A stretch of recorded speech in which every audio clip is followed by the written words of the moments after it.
Hello! You're listening to Everyday Encouragement, Timeless Truths for Today, a weekly podcast designed to bring you snippets of encouragement to help you as you go about your day. I'm Jenny Guy, your host. Sometimes when we try to press forward, painful memories from the past weigh us down. It's hard to go into the future when the past keeps intruding. God wants us to move into our futures unencumbered with baggage. Today, we'll see how He helped the Israelites leave their past as slaves behind so they could enter their promised land as free people. Let's get started. Are there times in your life that cause you pain or deep sadness or maybe even shame when you think about them? Do you wish you could just erase those memories, perhaps those years, and start over? I suspect that very few of us can look back on our lives without any disappointment or regret over decisions we've made or circumstances in which we found ourselves. As we go on with our lives, if we're not careful, the memories of those painful times can entangle us and trip us up as we move forward. Sometimes those negative feelings and harsh memories are so powerful they stop us right in our tracks. Of those negative feelings, I believe that too often it is fear that keeps us from leaving the past in the past.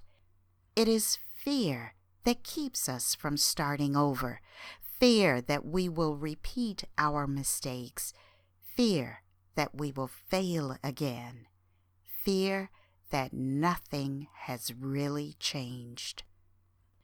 If we do manage to quiet our fears and start over, then unhealed hurts and memories from the past can influence us strongly. So strongly that they can make us act against our own best interests. They can cause us to sabotage ourselves without any outside help. They can also cause us to refuse the blessings God has for us because we feel unworthy. What can we do to protect our futures? Is there some way that we can leave the past in the past so it can't raise its head and destroy what lies before us? I wondered if there was something in the Bible that illustrated how to handle this subject. So I turned to the Old Testament, as I usually do.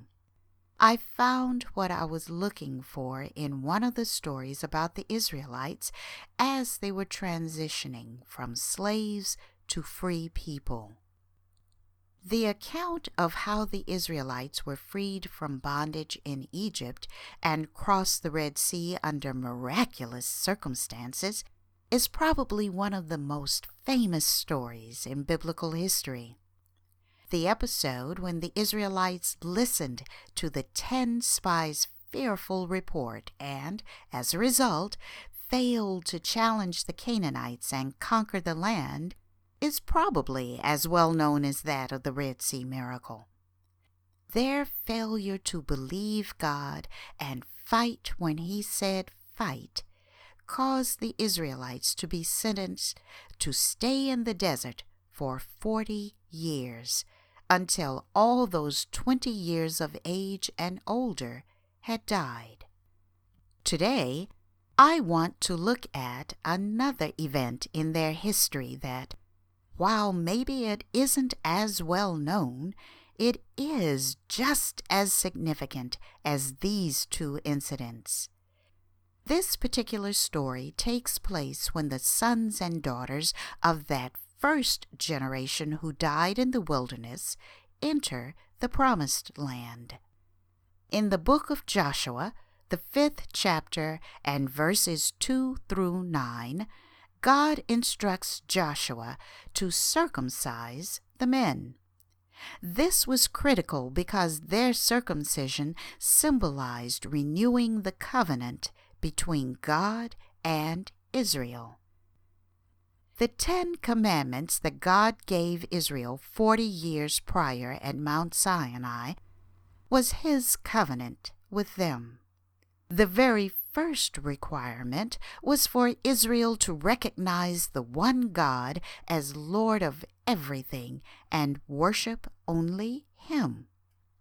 The other 9 commandments, or covenant requirements, explained how the people were to live in relationship with God and with each other. If the Israelites adhered to the covenant's conditions, then they would enjoy God's blessings in their promised land. Actually, the covenant had been made more than 400 years earlier, when God promised Abraham that he would make his descendants as numerous as the stars in the sky. He would also give them the land of Canaan in which to live as free people. Now the Jordan River, Canaan's border, has been crossed by the nation of Israel, Abraham's descendants. They are about to begin living in the land God promised them so long ago. But before they do so, God wants to make certain that their future in Canaan isn't distorted by harmful memories of the past. He doesn't want them carrying their past into their future.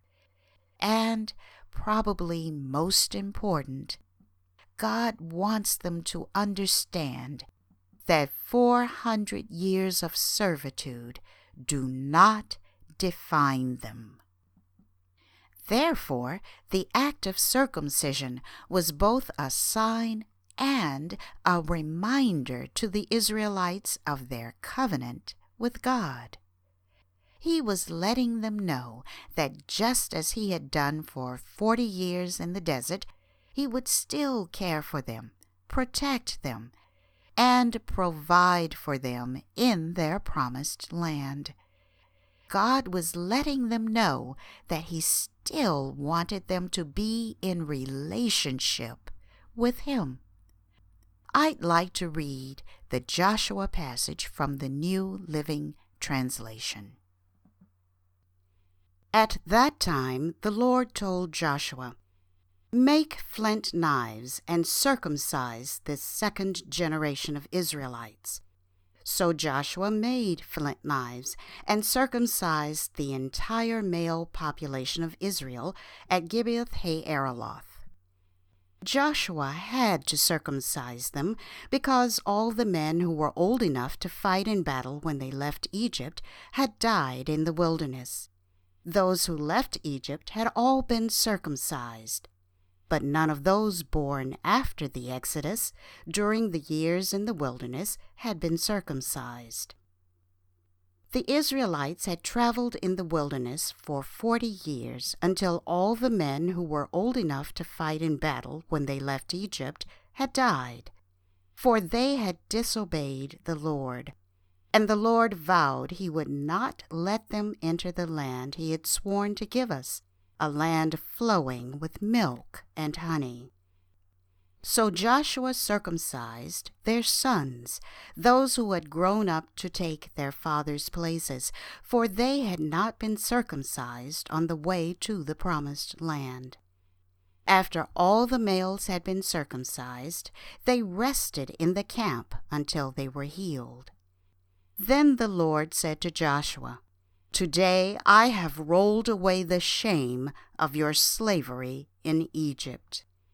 So that place has been called Gilgal to this day. Even though this story is about a nation, we as individuals can learn from their example. Because God is the same today as He was back then, and because He doesn't have favorites, we can be encouraged that God wants to help us put the past behind us and leave it there. By telling the Israelites that He had rolled away the shame of their slavery in Egypt, God was saying that they were free to walk into their future in Canaan unencumbered by painful memories of their past. They were released from the memories that had the potential to sabotage their new lives in their promised land. You and I know better than anyone else what the shame of our slavery in Egypt is. God rolled away the Israelites' painful memories of their time in Egypt so they could enjoy Canaan's milk and honey free from the weight of regret. He wants the same for us. God wants us released from the burden of our pasts so we can enjoy His blessings wherever our promised lands may be. While we may not use circumcision as a sign that we are in covenant with God, we can be assured that our pasts have been committed to the past. 2 verses from the book of Isaiah help us remember this fact. They are the 18th and 19th verses of the 43rd chapter. Here are God's comforting words on the subject of the past from the New International Version of the Bible. Forget the former things. Do not dwell on the past. See, I am doing a new thing. Now it springs up. Do you not perceive it? I am making a way in the wilderness and streams in the wasteland. I think those words make God's thoughts on the matter very clear. So, as we go forward into our futures in our promised lands, let's remember that with God's help, we can leave the past in the past.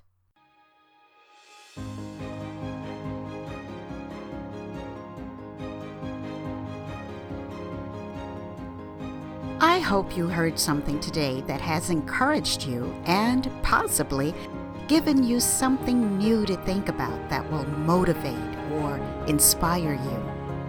If you would like a PDF copy of the show notes for this episode of Everyday Encouragement, Timeless Truths for Today, visit my website at jguypublisher.com. New episodes are published each week on Wednesday.